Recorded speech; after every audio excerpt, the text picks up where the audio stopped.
I should have known something was wrong the moment he knew exactly how I liked my coffee. We'd only met once. Margaret Chen would replay that detail over and over in the months to come, sitting in police interrogation rooms, testifying before grand juries, lying awake at 3 a.m. wondering how she'd been so blind. But on that crisp October morning in Seattle, standing in her kitchen as Daniel Westbrook handed her a perfect latte with exactly two That hits pumps the of spot. vanilla and It oat really milk, does. she'd felt Perfect. nothing but a warm flutter in her chest. Love, she'd thought. She'd been so terribly wrong. But I'm getting ahead of myself. Let me take you back to where it really began. Before we continue with this story, please tell us which city you are watching us from. We love seeing how far our stories travel. When the story ends, rate it from 0 to 10. Share what you felt along the way. And if you enjoy emotional story filled with twists and hidden truth, make sure to hit that subscribe button and turn on all notifications so you don't miss out on any of our stories. 6 weeks earlier, in the most ordinary place imaginable, the organic produce section of Whole Foods on Capitol Hill smelled like rain and rosemary. Margaret stood weighing avocados in her palm, a skill she'd perfected during her 35 years as a cardiac surgeon. Firm but yielding. The perfect ripeness required a delicate touch, not unlike assessing a patient's heart during surgery. At 62, Margaret had learned to find meaning in small rituals. Retirement had been harder than she'd expected. No more 3 a.m. emergency calls. No more lives saved in the operating room. Just silence and too much time to think about the fact that she was alone. Divorced for 15 years. Daughter living in New York. Friends who were still working or wrapped up in their own grandchildren. Margaret was successful, financially secure, and profoundly lonely.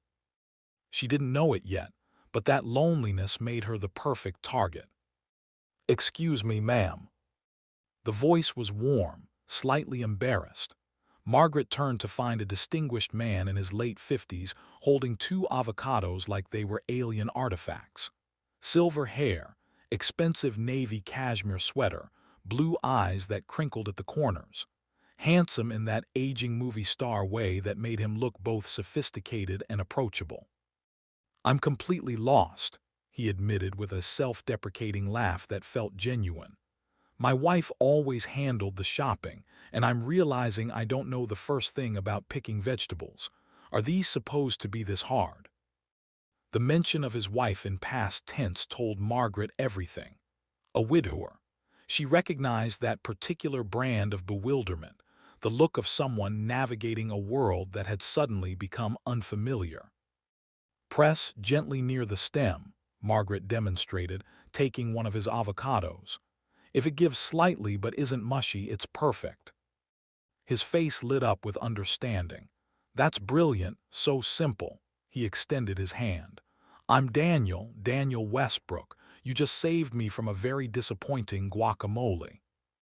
Margaret Chen. "And don't feel bad, I burned water for the first 40 years of my life." Daniel laughed, a genuine sound that made something in Margaret's chest loosen. "So there's hope for me yet. Did you say 40 years? You can't be a day over 50. Margaret felt heat rise to her cheeks.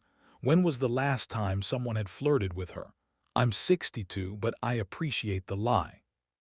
"Not a lie," he insisted, his eyes holding hers just a beat too long. "You have one of those faces that radiates vitality. Clearly you're taking excellent care of yourself." They talked right there in the produce section for 20 minutes. Other shoppers had to navigate around them, but neither noticed. Daniel explained he was a recently retired investment banker from Boston who'd moved to Seattle 2 months ago. His wife Caroline had died from cancer 2 years prior. "Every corner of Boston reminded me of her," he said quietly, pain flickering across his face. "Our favorite restaurants, the walking paths we used to take. I needed somewhere new, somewhere I could breathe again and start over." Margaret understood that completely. After her divorce, she'd considered moving but stayed for her practice. Maybe that had been a mistake. "That's incredibly brave," she said. starting over in a new city at our age. Brave or foolish? Daniel smiled ruefully. The jury's still out. When they finally parted ways, Margaret had his phone number saved in her phone and plans for coffee on Friday. Driving home, groceries forgotten in her trunk, Margaret felt something she hadn't experienced in years. Anticipation, possibility, the thrilling uncertainty of something new. She had no idea she'd just met a predator. Coffee became dinner. Dinner became a Saturday at the Seattle Art Museum. Within 2 weeks, Daniel Westbrook had woven himself seamlessly into Margaret's life, and she was grateful for the disruption. Daniel was everything her ex-husband Robert had never been. Attentive, present. When Margaret talked about her years in cardiac surgery, the pressure, the triumphs, the patients she couldn't save, Daniel listened with rapt attention, asking intelligent questions that showed he actually cared. Their fourth date was a sunset sailboat ride on Puget Sound. Daniel had chartered a small yacht, elegant but not showy. As the Seattle skyline glowed in the distance, champagne flutes in hand, Margaret felt 16 again. "Tell me about your marriage," Daniel said gently. "If you're comfortable sharing. I feel like I've monopolized our conversations talking about Caroline." Margaret took a sip of champagne. Most people avoided this topic, uncomfortable with divorced women of a certain age. But Daniel seemed genuinely interested. "Robert and I met in medical school," Margaret began. "We were both ambitious, both driven. For years that was enough. We were partners, supporting each other's careers, pushing each other to excel." "What changed?" "He did or I did, maybe both." Margaret stared at the water. "When I was 50, Robert left me for one of his residents, 28 years old. He said I'd become cold, distant, that I loved my work more than I loved him." Was he right? The question surprised her. Most people immediately took her side, but Daniel's curiosity felt genuine, not judgmental. "Maybe," Margaret admitted. "Surgery was clean, definitive. Either the patient lived or died. Either you did everything right or made a mistake. No ambiguity. Marriage is all ambiguity." Daniel nodded slowly. "Caroline and I struggled too before she got sick. I traveled constantly for work. We'd have terrible fights about it." His voice caught. "Then she was diagnosed with stage 4 pancreatic cancer. 6 months later she was gone. I never got to fix things, never got to show her I could change." Margaret reached over and squeezed his hand. "You can't carry that guilt." "I know, therapy has helped, but it's why I moved here. I needed to become someone who doesn't take love for granted." As the sun painted the sky orange and pink, Daniel turned to face her fully. "Margaret, I know it's soon, but I feel something with you that I haven't felt in years, maybe ever. You're brilliant, independent. You don't need me, which makes me want to be around you even more." "I feel it too," Margaret whispered. When Daniel kissed her, gentle and tentative, Margaret thought, "This is what I've been missing." What she didn't think was, "This is exactly what he wants me to feel." By late October, Daniel had integrated completely into Margaret's routine. Dinners 3 or 4 times a week. He joined her book club and charmed everyone. He even volunteered with her at the free clinic, spending an afternoon organizing the medicine supply closet while making the staff laugh. But there were small things, inconsistencies that Margaret's surgical mind couldn't quite ignore. Daniel never invited her to his apartment. He claimed to be renting in Fremont while house hunting, but seemed embarrassed by it. "Boxes everywhere. I don't want you seeing me living like a college student." His phone rang at odd hours with business calls, even though he was supposedly retired. When pressed, he'd explain he was consulting for former clients. Reasonable enough. And then there was the incident with Lisa. Margaret's daughter flew in from New York in late October, eager to meet the man her mother kept gushing about. Margaret made reservations at Canley's, Seattle's finest restaurant, for the 3 of them. 2 hours before dinner, Daniel called, his voice strained. Margaret, I'm so sorry. Food poisoning. I've been sick all afternoon. I don't want to ruin dinner by running to the bathroom every 10 minutes. Should I come take care of you? No, no, just need to sleep it off. Please take Lisa to dinner. I'll make it up to both of you this weekend, I promise. At Canley's, Lisa wasted no time. Mom, have you Googled him? Her tone was casual, but her eyes were serious. What? No, that seems paranoid. You're a wealthy woman with significant assets. Men target women exactly like you. Lisa leaned forward.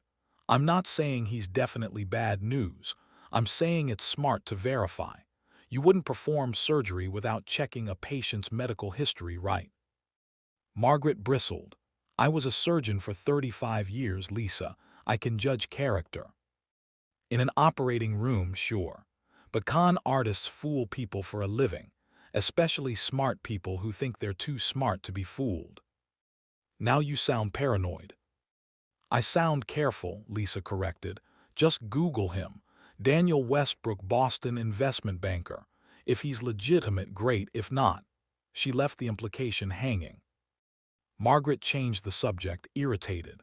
But that night, alone in her study, Lisa's words echoed. Smart people think they're too smart to be fooled. Margaret opened her laptop, feeling ridiculous, like she was betraying Daniel's trust, but she typed, Daniel Westbrook, Boston investment banker. She hit enter. Nothing. She tried again. Daniel Westbrook, investment banker, Massachusetts. Nothing. Daniel J. Westbrook, finance. No results. The room felt suddenly cold. Margaret tried different variations, searched for his late wife Caroline, looked for obituaries, investment firm associations, LinkedIn profiles. Nothing, absolutely nothing. Investment bankers had digital footprints. They were quoted in financial publications, attended conferences, had LinkedIn profiles with hundreds of connections. Daniel Westbrook didn't exist. Or at least, the Daniel Westbrook she knew didn't exist. Margaret's hands shook as she closed her laptop. There had to be an explanation. Maybe he worked under a different name. Maybe his firm was extremely private. Maybe. Her phone buzzed. Daniel, feeling better. Can't wait to see you tomorrow. You're the best thing that's happened to me in years. Margaret stared at the heart emoji for a long time before responding. Me too. See you tomorrow. But sleep wouldn't come. She lay in bed, her surgical mind cycling through every conversation, every detail, searching for the truth hidden beneath the charm. By 3 a.m., Margaret had made a decision. She would confront Daniel directly, ask the hard questions, judge his responses with the same critical eye she'd used to assess patients. If there was an innocent explanation, wonderful. If not, she needed to know who Daniel Westbrook really was. Margaret woke to a text at 8 a.m. Surprise, I'm outside. Grab your coat, taking you somewhere special, trust me. Before she could protest, her doorbell rang. Daniel stood on her porch with an umbrella and that devastating smile. Come on, he said. It's a beautiful day for a drive. Despite everything, the failed searches, Lisa's warnings, her own doubts, Margaret found herself grabbing her coat. They drove north toward the mountains, Daniel chatty and enthusiastic about a hiking trail he'd discovered. But Margaret was studying him now with different eyes. The easy charm seemed calculated. The perfect responses seemed rehearsed. 45 minutes later, they reached a trailhead in the foothills. The morning rain had stopped, leaving everything fresh and glistening. Daniel, Margaret said as they started walking, I need to ask you something. Anything, he said, taking her hand. I tried to look you up online last night. I couldn't find anything. No LinkedIn, no business mentions, nothing. Daniel stopped walking. For just a second, barely a heartbeat, something flickered across his face. Surprise, calculation, fear. Then he laughed. God, I should have explained this earlier. I scrubbed my entire digital presence about a year ago. After Caroline died, I was getting harassed by financial scammers who found me through her obituary. They called constantly, emailed, pretended to have investment opportunities. It got so bad I paid a company to remove all my public information. Cost me $15,000, but it was worth it for the peace. Plausible. Margaret had heard of such services. What was your firm's name in Boston? Whitmore Financial Partners. Small outfit. We handled private wealth management for about 50 high-net-worth families. Very discreet clientele who valued privacy above everything. And you sold your stake when you retired. Exactly. The payout is still processing. You know how corporate transfers go, mountains of paperwork, lawyers, tax implications. Should finalize in about 6 months. Every answer was smooth, reasonable, impossible to verify in the moment. They continued hiking, but Margaret's instincts, honed by decades of reading patients' subtle signs, were screaming. That evening, after Daniel dropped her home with a lingering kiss, Margaret made a phone call. "Lisa, I need a private investigator, the best you can find." Her daughter didn't say, "I told you so." She simply said, "I'll email you 3 names within the hour, all former FBI, discreet and thorough." "Thank you." "Mom," Lisa's voice was gentle. "If he's lying about who he is, he's lying about everything. Be careful." Margaret hung up and stood at her window, watching new rain fall over Lake Washington. She thought about surgery, about the times she'd opened a chest cavity expecting one thing and found something completely different. The best surgeons knew when to trust their instincts over their assumptions. Right now, every instinct Margaret possessed screamed that Daniel Westbrook was hiding something. And she was going to find out what, even if the truth destroyed her. Marcus Chen's office was nothing like Margaret expected. She'd imagined something out of a detective movie. Dim lighting, filing cabinets, maybe a bottle of whiskey on the desk. Instead, she found herself in a modern downtown Seattle suite with glass walls, ergonomic furniture, and multiple computer monitors displaying data she couldn't begin to understand. Marcus himself was in his early 40s, former FBI, with kind eyes and a no-nonsense demeanor that immediately put Margaret at ease. "Dr. Chen," he said, shaking her hand firmly, "your daughter spoke highly of you. She's worried." "She should be," Margaret admitted, sinking into the chair across from his desk. "I think I'm being scammed. I hope I'm wrong, but I need to know the truth." "Tell me everything." For the next hour, Margaret laid it all out. The grocery store meeting, the perfect dates, Daniel's story about being a widowed investment banker from Boston, the inconsistencies, the digital footprint that didn't exist. Marcus listened without interrupting, occasionally making notes on his tablet. When Margaret finished, he leaned back in his chair. "Dr. Chen, I see about 3 cases like this every month," he said gently. "Romance scams targeting affluent divorced or widowed women. These men are professionals. They know exactly what to say, how to act. They create entire personas." "But he knows so much," Margaret protested. "Art, literature, wine, finance. We've had conversations that lasted hours." "He's probably been doing this for years, or he's working with a team who provides research. They study their targets extensively, social media, public records, mutual acquaintances." Marcus opened his laptop. "Do you have photos of him?" Margaret pulled out her phone with shaking hands and forwarded several pictures. Daniel at the art museum, Daniel on the sailboat, Daniel laughing over dinner.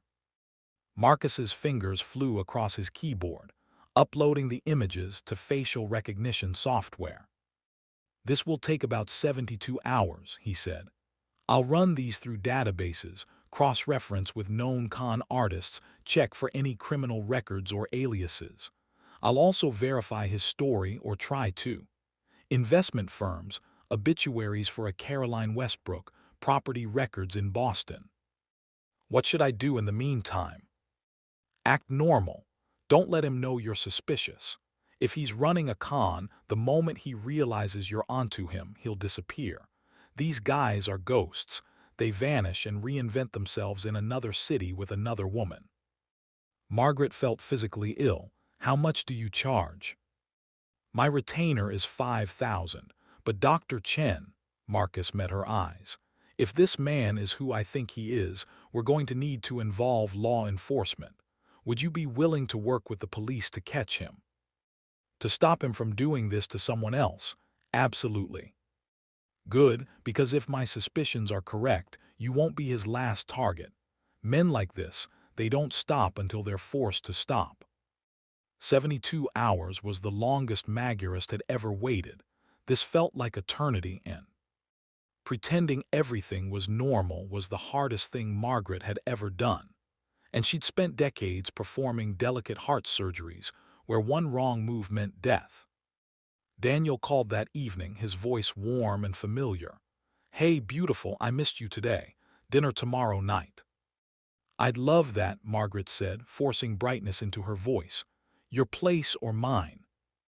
There was the briefest hesitation. "Let's do yours.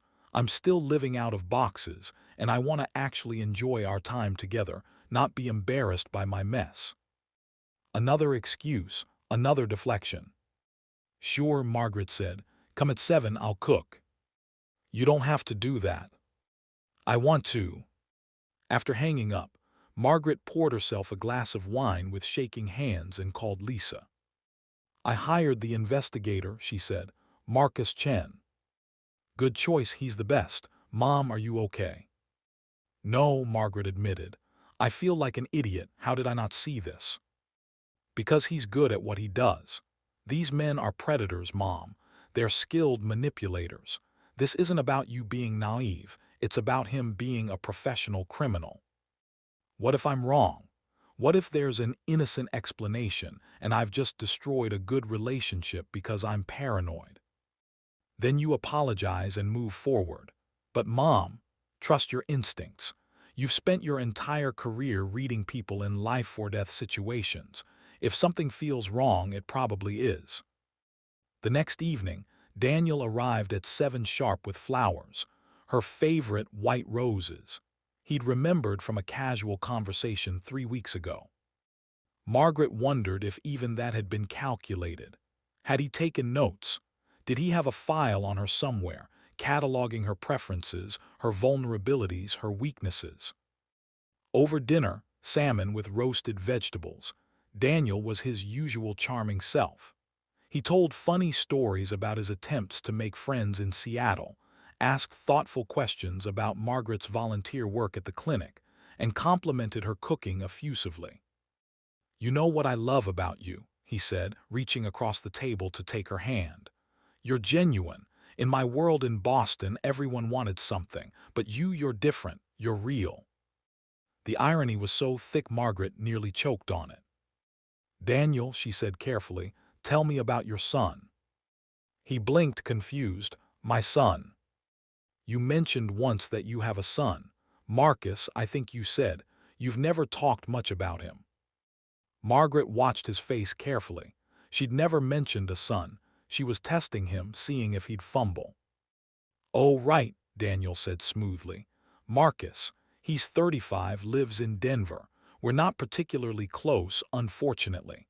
After his mother died, he blamed me for not being there enough during her illness. We talk a few times a year, mostly holidays." Another elaborate lie, spun effortlessly. Margaret smiled and squeezed his hand. "That must be painful." "It is, but I'm hoping with time we can rebuild our relationship." After Daniel left that night, with a lingering kiss and promises to see her this weekend, Margaret sat in her living room and cried. Not because she loved him, she realized, but because she'd wanted so badly to believe in the fairy tale. The second chance at love, the companion for her golden years. All of it had been fiction. Marcus called on Thursday morning. "Dr. Chen, can you come to my office? I have information you need to see in person." Margaret's hands were shaking so badly she could barely drive. She arrived at Marcus's office to find a Seattle police detective already there, a sharp-eyed woman in her mid-40s wearing a blazer and badge. "Dr. Chen, this is Detective Sarah Rodriguez," Marcus said. "She specializes in financial crimes and fraud. I asked her to join us." "Ms. Chen," Rodriguez said, shaking her hand, "I want you to know that what you're about to hear may be difficult. Do you need anything? Water? Coffee?" "Just the truth." Marcus opened a folder on his desk. Inside were photographs, documents, and printouts. "The man you know as Daniel Westbrook is actually Dennis Wayne Blackwell," Marcus began. "He's 57 years old, originally from Tampa, Florida. He has a criminal record, 2 arrests for fraud, served 18 months in prison back in 2008. He slid a photograph across the desk. A mugshot. Daniel Dennis looked younger, harder, but it was unmistakably him. "And Dr. Chen," Marcus continued gently, "he's married, has been for 23 years. His wife's name is Sandra. They live in Tacoma, about 40 minutes from here. They have 3 adult children." Margaret felt the room tilt. She gripped the arms of her chair. Marcus slid more photos across. Dennis with a blonde woman and 3 grown children at what looked like a family barbecue. Dennis and the blonde woman, Sandra, at someone's wedding, smiling. "That's not all," Detective Rodriguez said, her voice professional but compassionate. "We've identified 7 other women in the past 5 years who filed police reports after Mr. Blackwell scammed them. The amounts range from $30,000 to $200,000. "200,000, Margaret whispered. "A widow in Portland. He convinced her to invest in a fake startup. By the time she realized it was a scam, he'd vanished." Rodriguez pulled out more documents, police reports, victim statements. A pattern that was sickeningly familiar: the chance meeting, the whirlwind romance, the sob story, the request for money. "Why wasn't he in prison?" Margaret demanded. "Because technically the women gave him the money willingly," Rodriguez explained. "It's incredibly hard to prosecute these cases. By the time victims realize they've been scammed, the perpetrator has disappeared. And many victims don't want to come forward. They're embarrassed, ashamed." "I'm not ashamed," Margaret said, her voice steel. "I'm angry." Rodriguez smiled grimly. "Good, because I've been trying to build a case against Dennis Blackwell for 2 years. With your cooperation, we might finally be able to nail him." "What do I need to do?" Margaret asked. Marcus leaned forward. "That depends, Dr. Chen. Do you want to just walk away, or do you want justice?" Margaret thought about the 7 other women, about the widow in Portland who'd lost $200,000, about Sandra Blackwell sitting at home in Tacoma, probably believing her husband was working late, about the next victim Dennis would target after her. "I want him caught," Margaret said firmly, "really caught, with evidence that will put him away." Rodriguez and Marcus exchanged a look. "Then we're going to set a trap," Marcus said. "But Dr. Chen, you need to understand this is dangerous. If Dennis suspects anything, he could become unpredictable, and you'll have to give him exactly what he wants." "Which is?" "Money," Rodriguez said. "These scams always end with a request for money. Usually there's some emergency, a sick relative, a business deal gone wrong, legal trouble, something urgent that requires immediate cash. He'll ask you for a loan, promise to pay you back, make it seem temporary. And then he disappears with it," Margaret finished. "Exactly. But if we're ready, if we document everything, mark the bills, record his statements, build an airtight case, we can finally stop him." Margaret took a deep breath. "How long before he asks me for money?" "Based on the timeline with other victims, probably within 2 to 3 weeks, Marcus said. "He's been seeing you for about 6 weeks now. He's invested time. He'll want his payout soon." "What do I do until then?" "Act normal," Rodriguez said. "Keep seeing him. Let the relationship progress naturally. When he makes his move, you contact us immediately. We'll set everything up: surveillance, marked bills, recording equipment. You'll never be in danger because we'll be watching the entire time. There's one more thing, Marcus added. He's not working alone. We've traced phone records and financial transactions. There's at least two other people involved. A woman named Victoria Cross who helps him identify targets, and someone we haven't identified yet who handles the money laundering. We want all of them, Rodriguez said. A complete takedown of the operation. Are you willing to help us make that happen? Margaret thought about her daughter's warning, about Lisa asking if she'd Googled him, about her own instincts screaming that something was wrong. She thought about her career, 35 years of fighting to save lives, of never giving up on a patient, of doing whatever it took to make things right. Yes, Margaret said, I'm in. Let's take this bastard down. The next 3 weeks were the most surreal of Margaret's life. She went on dates with Dennis, laughed at his jokes, let him kiss her goodnight, all while wearing a wire. Marcus had given her a tiny recording device that looked like a pendant necklace. Wear it to every interaction, he'd instructed. We need documentation. Detective Rodriguez had set up surveillance outside Margaret's house. Unmarked cars. Plainclothes officers who looked like joggers and dog walkers. Margaret felt like she was acting in a play where she'd forgotten half her lines. The breakthrough came on a Tuesday evening. Dennis arrived at her door looking genuinely distressed, his hair disheveled, his eyes red-rimmed, his usual polish completely gone. Margaret, I'm so sorry to show up like this, he said, his voice cracking.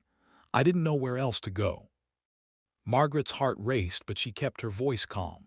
Daniel, what's wrong? Come in. She led him to the living room, hyper-aware of the cameras Marcus had hidden throughout her house. The recording device felt heavy around her neck. Dennis collapsed onto her couch, head in his hands. For several long moments he said nothing. Then, it's my son, Marcus. He's in serious trouble. Here it comes, Margaret thought. The hook, the emergency, the request. What kind of trouble? She asked, sitting beside him. He started a tech company in Silicon Valley 3 years ago, AI software. It was supposed to revolutionize data security. Dennis looked up at her with desperate eyes. But he made some bad decisions, took money from the wrong investors. Now they want their money back and Marcus doesn't have it. These aren't normal investors, Margaret. They have connections, dangerous connections. Have you called the police? That's the problem, Dennis said, his voice dropping. These people don't respond well to police involvement. They've made threats, specific threats about what will happen if Marcus goes to the authorities. Margaret forced herself to look shocked, concerned. How much does he owe? $80,000. He needs to pay them back by next Friday or… Dennis's voice broke convincingly. I can't lose my son, Margaret. He's all I have left. What about your investments, your retirement accounts? That's the problem. Everything is tied up in long-term investments. If I liquidate now, the penalties and taxes would be devastating. I'd lose half of it just in fees. I just need a short-term loan. 60 days maximum.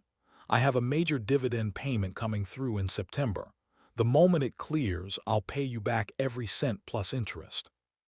Margaret let appropriate silence fill the room.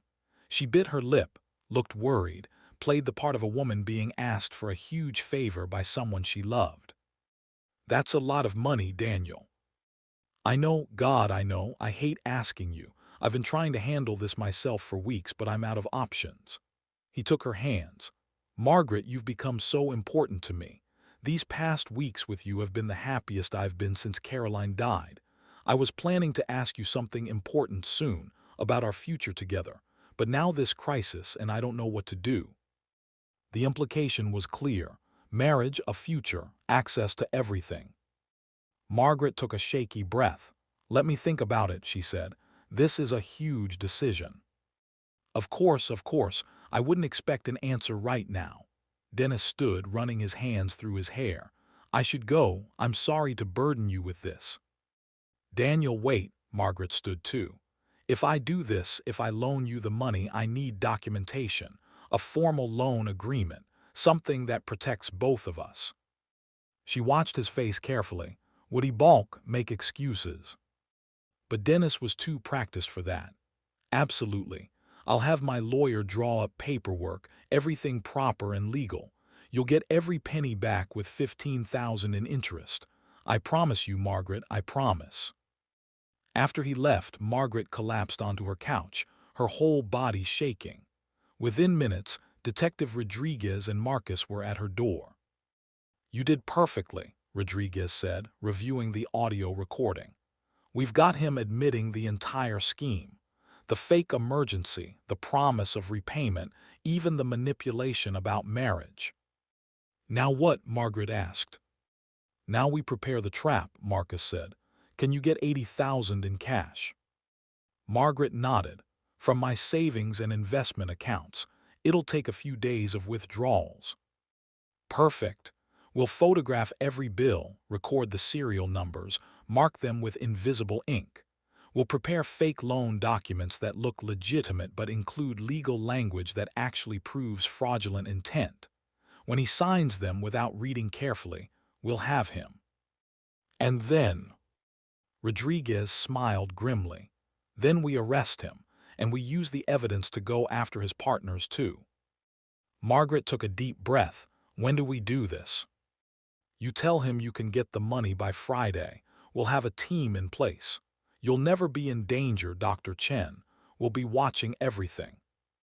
Friday arrived cold and gray. Margaret had barely slept all week. The $80,000 sat in a leather briefcase on her dining room table, every bill photographed, marked, documented. Hidden cameras covered every angle of her living room. Marcus and Detective Rodriguez waited in an unmarked van outside. Lisa was at a nearby coffee shop, ready to call for backup if needed. Margaret's hands shook as she made coffee. She'd faced emergency surgeries with steadier nerves. At 6 p.m. sharp, the doorbell rang. Dennis stood on her porch in an expensive suit, carrying a leather folder. He looked like he'd aged 10 years in the past week, the worried father, desperate to save his son. Margaret, he said, pulling her into a hug. Thank you so much. You're saving his life. They sat in her living room. Dennis opened his folder, producing what looked like professional loan documents. My lawyer drew these up, he said. Everything's here. The loan amount, the repayment terms, interest calculations. 60 days and you get back 95,000. I've also included my son's business information as collateral, though I promise you won't need it.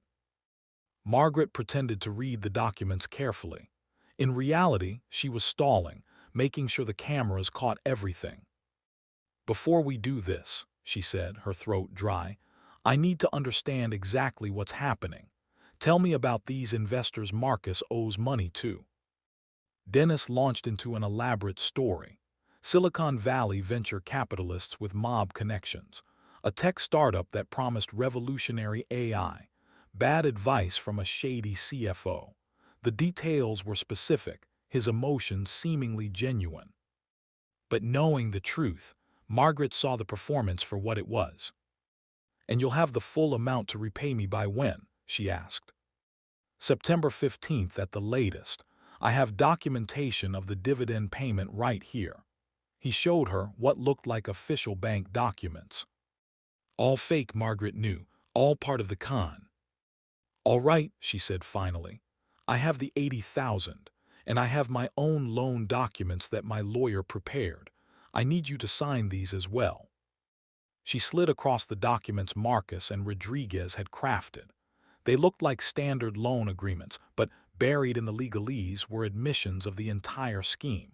Clauses stating the money was not for a family emergency, but for personal business ventures of a speculative nature. Statements acknowledging no immediate life-threatening emergency exists. If Dennis signed without reading carefully, and they were betting his greed would make him careless, he'd be admitting to fraud in writing. Dennis skimmed the pages, barely looking at the fine print. He initialed and signed with confidence. "Perfect," he said, smiling. "Now let's finalize this so I can wire the money to Marcus tonight." Margaret stood and retrieved the briefcase. She opened it slowly, revealing neat stacks of banded $100 bills. Dennis's eyes widened. For just a moment his mask slipped completely. Margaret saw pure, undiluted greed. 80,000, as agreed, Margaret said, her voice steady despite her racing heart. Dennis reached for the briefcase, but Margaret held up a hand. "One more thing, I need to take a photograph of us together with the money and the signed documents for my records, insurance purposes." "Oh, I don't think it's non-negotiable, Daniel. A photo or no money." She watched him calculate. He could grab the briefcase and run, but she'd call the police immediately. He could refuse and lose months of work, or he could comply and trust he'd be gone before she realized she'd been scammed. He chose wrong. "Of course," he said, that charming smile returning. "Whatever makes you feel secure." Margaret pulled out her phone and took several photos, Dennis sitting next to the briefcase, both of them holding the signed documents, clear shots of his face and the money. "Perfect," she said, sitting back down. "The money is yours." Dennis reached for the briefcase, his hands actually trembling with eagerness. "Thank you, Margaret. You have no idea what this means. Once this is sorted out, once Marcus is safe, I want to talk to you about something important, about us, about our future." "I'd like that," Margaret lied. Dennis stood, briefcase in hand. "I'll call you tomorrow, after I've wired this to Marcus and he's safe." "Be careful driving," Margaret said. "That's a lot of cash to have in your car." "I will, Margaret." He leaned down and kissed her forehead. "You're an angel." Then he was gone. Margaret stood at her window, watching his car pull away, watching the unmarked police vehicles follow at a careful distance. Her phone buzzed. A text from Rodriguez. "We've got him. Perfect execution, Dr. Chen. Now we wait." Margaret collapsed onto her couch, Lisa rushing in from the bedroom where she'd been watching everything on monitors. "Mom, you were incredible," Lisa said, pulling her into a hug. "I can't believe you just did that." "Is it over?" Margaret asked, her voice small. Marcus entered through the back door. "Not yet, but soon. He's driving to a storage unit in Kent to stash the money. We're following him. Once he's secured it, we'll let him think he got away with it for a couple of days. Then we spring the final trap." "What final trap?" Rodriguez's voice came through Marcus's radio. "Dr. Chen, on Monday you're going to call Dennis and tell him the bank flagged the large withdrawal. Tell him they're asking questions and need him to come verify the transaction in person. We'll be waiting at the bank to arrest him."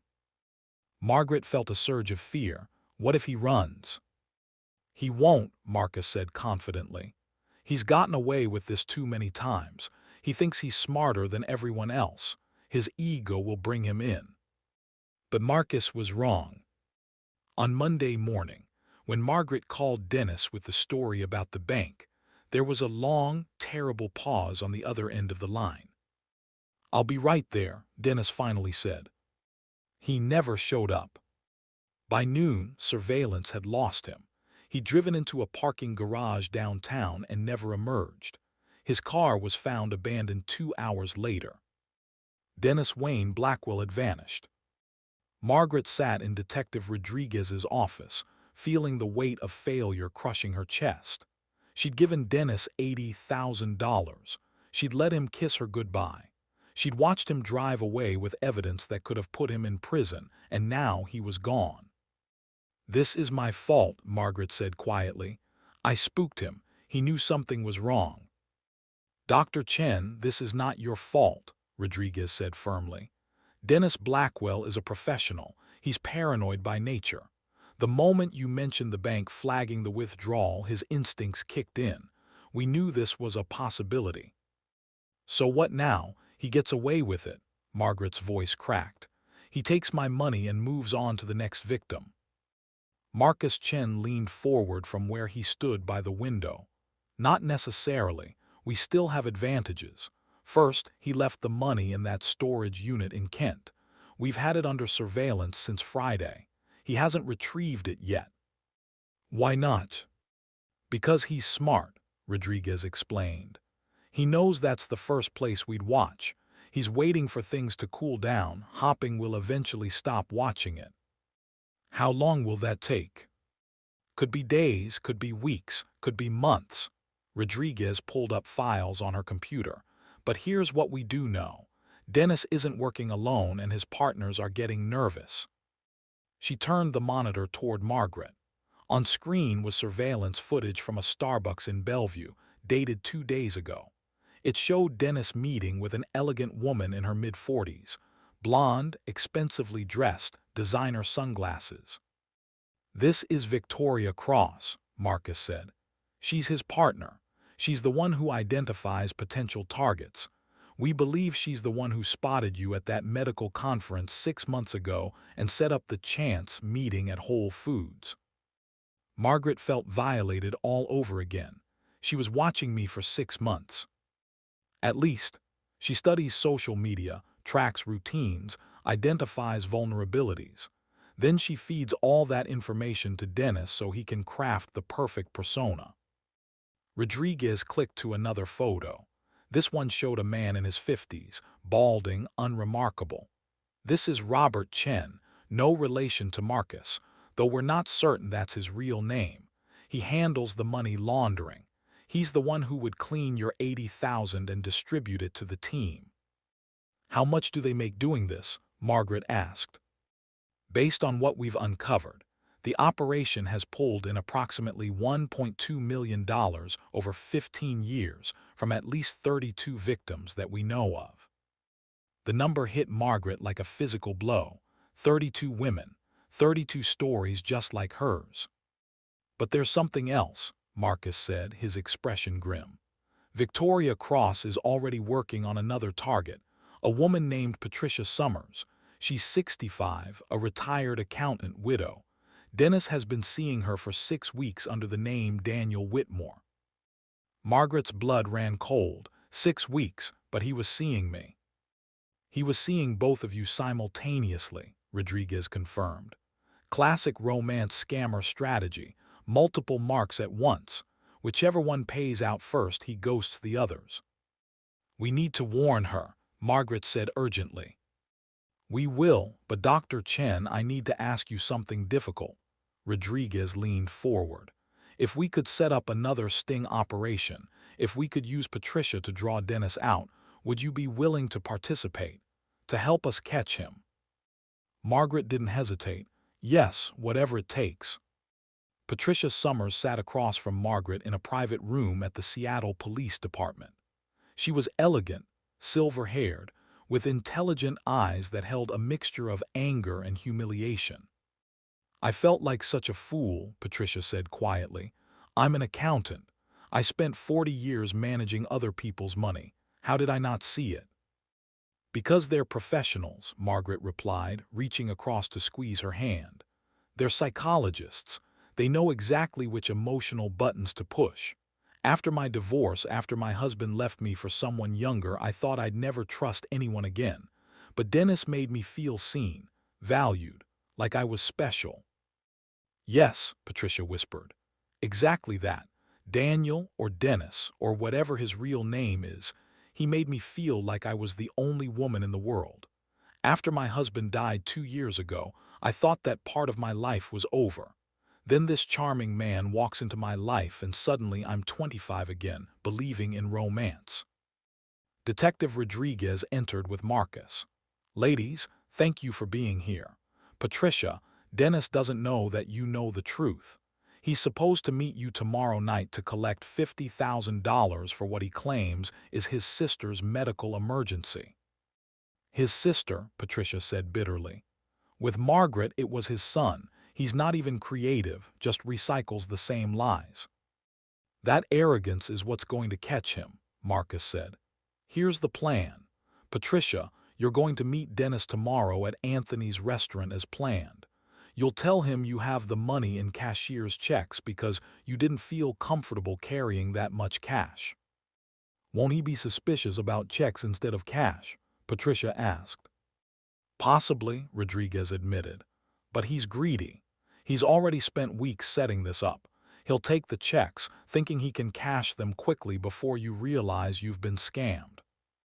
What those checks actually are, Marcus continued, is evidence. They'll be drawn on accounts that we control.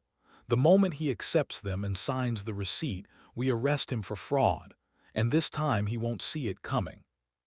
What about his partners? Margaret asked. Victoria and Robert. We're setting up simultaneous operations, Rodriguez explained. Victoria has been in contact with another potential victim in Portland, actually an undercover officer. We'll take her down at the same time. Robert is trickier because he's more careful, but we're tracking financial transactions. The moment Dennis is arrested, Robert will try to clean out their shared accounts. We'll be ready. And the money, Margaret asked. My $80,000. Still in the storage unit. We're going to seize it as evidence. Dr. Chen, you'll get it back eventually, though it may take time. The legal process moves slowly. Patricia looked at Margaret. You're really willing to help, even though he already took your money. I don't want him doing this to anyone else, Margaret said firmly. And I want him to know that we're not victims. We're survivors who fought back. Rodriguez smiled. Then let's catch this bastard. Margaret sat in an unmarked surveillance van parked half a block from Anthony's restaurant, watching multiple video feeds.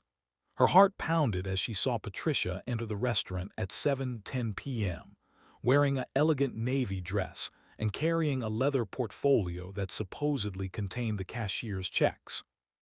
The restaurant was packed with undercover officers, the couple at table 12, detectives, the bartender, a cop. Even two of the waitstaff were plainclothes officers equipped with cameras and recording devices. Audio check, Rodriguez said into her radio from the passenger seat beside Margaret. Through the speakers, Margaret could hear the ambient restaurant noise, conversation, clinking glasses, soft jazz music. At 7:15 p.m., Dennis arrived. But he looked different.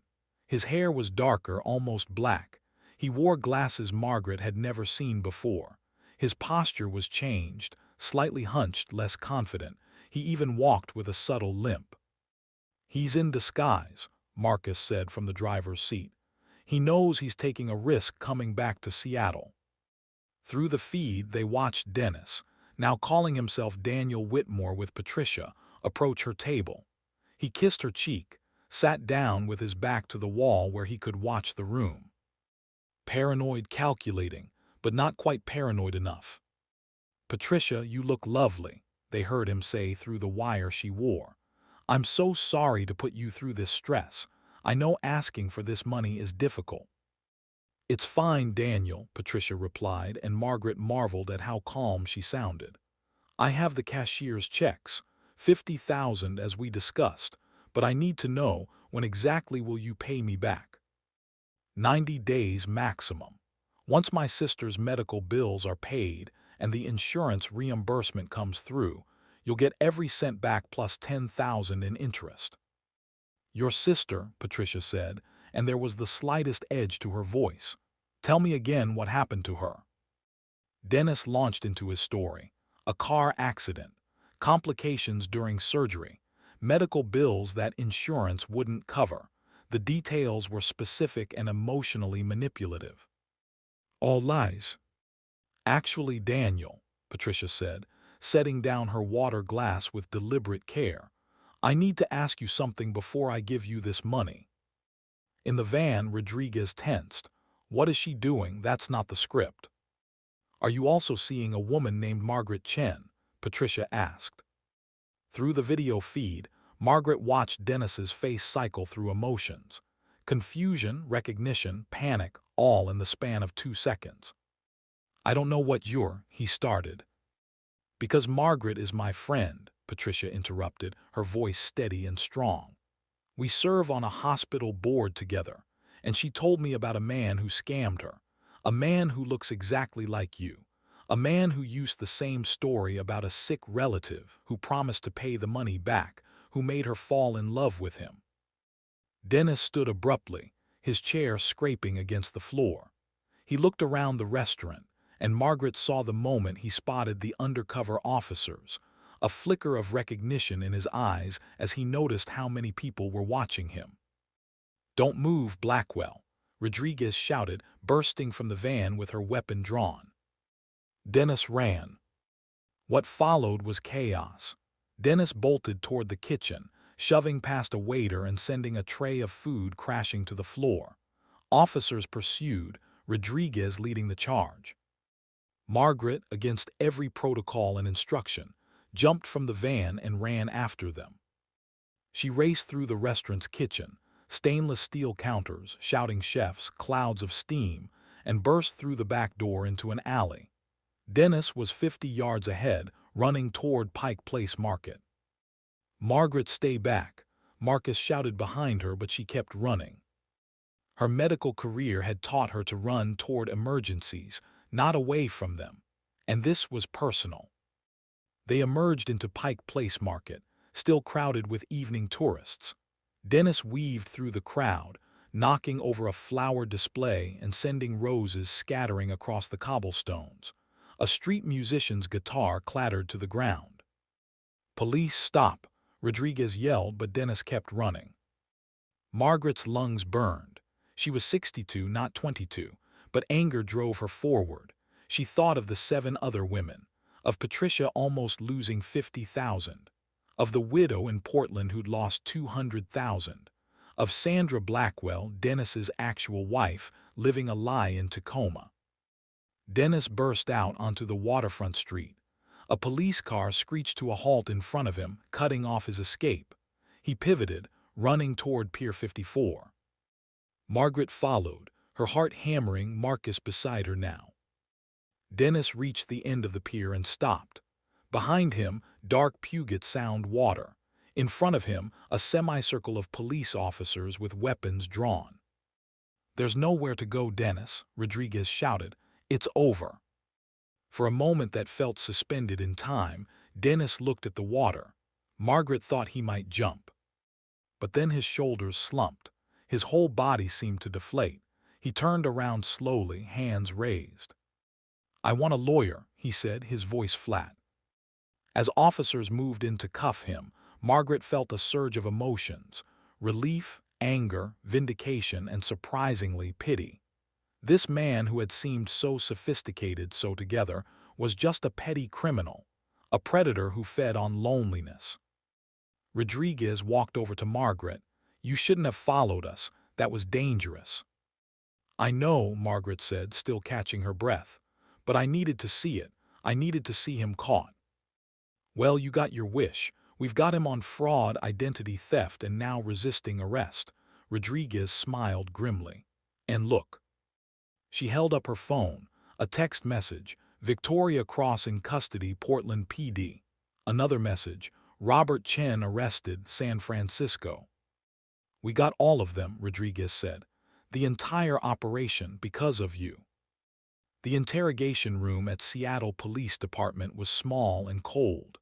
Margaret watched through one-way glass as Detective Rodriguez questioned Dennis Wayne Blackwell. His lawyer, a tired-looking public defender, sat beside him. "You've been read your rights," Rodriguez began. "You have counsel present, so let's start with Dr. Margaret Chen. How long had you been planning to target her?" Dennis was silent for a long moment, then he sighed. 4 months of surveillance before first contact," he said flatly. "Victoria identified her at a medical conference. Rich, recently divorced, lonely. We researched her social media, tracked her routines, learned her patterns. The grocery store meeting was planned down to the minute." Margaret felt sick hearing herself reduced to a mark, a target. "How many women have you scammed over the years?" "Stolen is a strong word," Dennis said. "They gave me money willingly." "How many, Mr. Blackwell?" He was silent. Then, 32 women over 15 years, approximately $1.2 million total. The number, hearing him say it so casually, made Margaret's hands clench into fists. "Where's the money now?" "Gone, spent. Some went to my family, they don't know where it came from. They think I'm a successful consultant. Some went to living expenses, gambling, whatever. The lifestyle isn't cheap." "Your wife, Sandra, does she know what you do?" Dennis actually laughed bitterly. "Sandy? No, she thinks I travel for work. Thinks the money comes from legitimate consulting jobs. She's completely clueless." Another victim, Margaret realized. Sandra Blackwell had been married to a stranger for 23 years. "Tell me about Victoria Cross and Robert Chen," Rodriguez said. "Victoria gets 20% of each score. She's the researcher, identifies targets, provides background. Robert gets 10% for laundering the money. They're professionals. You'll never get them to." "We already have them," Rodriguez interrupted, sliding photographs across the table. "Victoria was arrested in Portland 2 hours ago. Robert in San Francisco 30 minutes after that. It's over, Dennis. The entire operation is done." Dennis's face went pale. For the first time, he looked genuinely frightened. Over the next several days, the full scope of the operation became clear. Dennis, Victoria, and Robert had been running romance scams across the western United States for over a decade. They had sophisticated systems, fake social media profiles, carefully crafted backstories, even prop documents and professional actors they'd hire to play family members in emergencies. They had files on over 50 potential targets at any given time, cycling through them based on vulnerability assessments. Margaret testified before a grand jury. So did Patricia Summers. So did 3 other women they'd managed to locate from previous years, women who'd been too ashamed to come forward initially but found courage in numbers. The trial took 4 months. In the end, Dennis Wayne Blackwell was sentenced to 15 years in federal prison for wire fraud, identity theft, racketeering, and conspiracy. Victoria Cross got 12 years. Robert Chen got 8 years. Margaret sat in the courtroom the day the sentences were read, Patricia beside her, holding her hand. 15 years, Patricia whispered. He'll be in his 70s when he gets out. Good, Margaret said firmly. Maybe by then he'll be too old to hurt anyone else. But for Margaret, the real resolution came from something else entirely. Margaret stood before a group of 40 women in a community center conference room in downtown Seattle.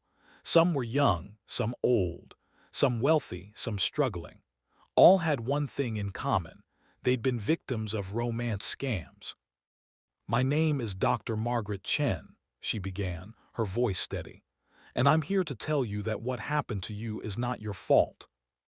She told her story, all of it. The grocery store meeting, the perfect dates, the growing trust, the request for money, and finally, the sting operation that brought Dennis down. "I'm a cardiac surgeon," she said. "I have advanced degrees. I spent 35 years making life-or-death decisions, and I still fell for it, because these scammers are professionals. They're predators who exploit our most human need, the need for connection, for love, for companionship." After the meeting, several women approached her. A teacher who'd lost her retirement savings. A nurse who'd been scammed by someone claiming to be a military officer overseas. A young entrepreneur who'd fallen for a fake business partner. Each story broke Margaret's heart and strengthened her resolve. She'd thrown herself into victim advocacy work after the trial. She gave talks at community centers, senior centers, universities. She worked with law enforcement to develop better tracking systems for romance scams. She even started a nonprofit, Hearts and Guards, to help victims recover financially and emotionally. The nonprofit provided counseling, legal support, and most importantly, community. A place where victims could share their stories without shame or judgment. Patricia Summers had become the co-director, and together they'd helped over 200 people in 6 months. "You're making a real difference," Lisa said when she flew in for Thanksgiving that year. They sat on Margaret's deck watching the sunset over Lake Washington, just like they used to. I had to, Margaret replied. Otherwise, what was the point of all that pain? Dennis took $80,000 from me, but he also gave me purpose. He showed me that my surgical skills, assessing situations, staying calm under pressure, making critical decisions, those skills transfer to helping people in a different way. Have you thought about dating again? Lisa asked carefully. Margaret laughed. Maybe someday, but I'm in no rush. I'm learning to enjoy my own company again. And I'm learning that there are different kinds of love. Love for work that matters, love for community, love for myself. That's healthy, Mom. Besides, Margaret added with a wry smile, I've gotten much better at Google searches and background checks and trusting my instincts. They laughed together, and for the first time since this nightmare began, Margaret felt truly at peace. Margaret stood outside the Washington State Penitentiary, her heart pounding. She'd driven 3 hours to get here, and now she was second-guessing her decision. But she'd come too far to turn back. Inside, sitting across from her in a visitation room divided by plexiglass, was Dennis Wayne Blackwell. He looked older, thinner. Prison had not been kind to him. "Why are you here?" he asked through the phone, his voice flat. "I don't know," Margaret admitted honestly. "Maybe for closure, maybe to understand why me, why any of us." Dennis was silent for a long moment. Then he said, "You were easy." Margaret felt anger flare, but she kept her voice calm. "Explain." "You were lonely, successful but alone. Your ex-husband left you for someone younger. That was in your Facebook posts from years ago. You were vulnerable but trying to hide it. You were perfect. Do you have any remorse?" "For what? Taking money from people who had too much of it anyway." He shook his head. "I'm not a murderer, Dr. Chen. I didn't hurt anyone. I redistributed wealth." "You destroyed trust. You made women afraid to love again. You stole more than money. You stole their ability to believe in genuine human connection." For the first time, something flickered across Dennis's face. Not quite guilt, but maybe recognition.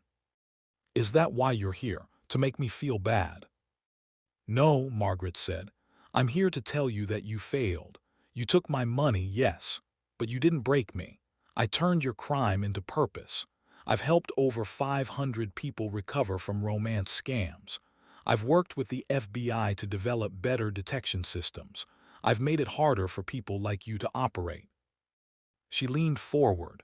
"You tried to make me a victim. Instead, you made me a warrior. So thank you, Dennis. Thank you for showing me what I'm capable of." She hung up the phone and walked away without looking back. 3 years later, the Seattle Post-Intelligencer ran a feature article titled, "From Victim to Victor: How One Woman's Romance Scam Led to a Movement." The article detailed Margaret's work with Hearts and Guards, which had now helped over 2,000 victims recover from romance scams. The nonprofit had expanded to 5 states, with chapters run by other survivors. But the article also mentioned something else. Margaret had started dating again, carefully, slowly, with proper background checks and no rush. His name was James Park, a retired architect she'd met at a charity fundraiser. He was patient, genuine, and understood that trust needed to be earned slowly. On their 6th date, as they walked through the Washington Park Arboretum, James stopped and turned to her. "Margaret, I know your story. I know what happened to you. And I want you to know that I'm not going anywhere. I'm not in a hurry. We can move as slowly as you need. I'm just happy to be here, walking with you." Margaret felt tears prick her eyes. "You Googled me." "Extensively," James admitted with a smile. "I'm a retired architect with a LinkedIn profile going back 15 years, references from 40 clients, and an ex-wife who will happily tell you all my flaws. I'm boring, stable, and completely transparent." "That sounds perfect," Margaret said. And it was. Not because James was perfect, no one was, but because he was real. Because trust, Margaret had learned, wasn't about never being hurt. It was about choosing to be vulnerable again despite the risk. That evening, Margaret returned home and opened her laptop. She had an email from a woman in Miami who'd just been scammed out of $60,000 by a man claiming to be a doctor working with Doctors Without Borders. Margaret read the woman's story, the shame, the anger, the feeling of stupidity, and recognized every emotion. She typed a response. "Dear Sarah, I'm Dr. Margaret Chen, and I want you to know 3 things. First, this is not your fault. Second, you are not alone. Third, we're going to help you get through this." As she wrote, Margaret thought about the journey from that grocery store meeting to this moment, about how Dennis Blackwell had tried to steal her money, her trust, her future. Instead, he'd given her purpose. He'd shown her that the skills she'd spent decades developing, reading people, staying calm under pressure, making critical decisions, could change lives in ways she'd never imagined. He'd tried to make her a victim. Instead, he'd made her a survivor. And survivors, Margaret had learned, don't just heal. They fight back. This story illustrates crucial truths about romance scams and human resilience. 1. Anyone can be a victim. 2. Trust your instincts. 3. Verify before you trust. 4. Never send money to someone you haven't known long. 5. Beware of perfection.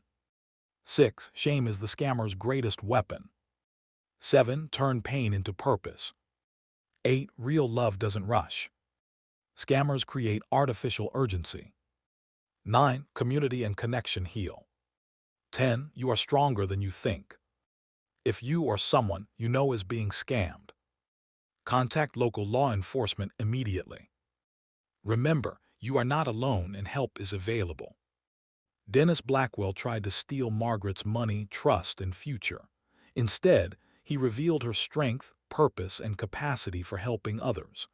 Every challenge in life offers a choice. Be defined by what happened to you, or be defined by how you respond to it. Margaret Chen chose to fight back. And that made all the difference. Thank you for watching. If you enjoy our stories, hit like, subscribe, and turn on the notification bell so you never miss the next story that reaches the heart. See you on our next journey. Thank you for being here.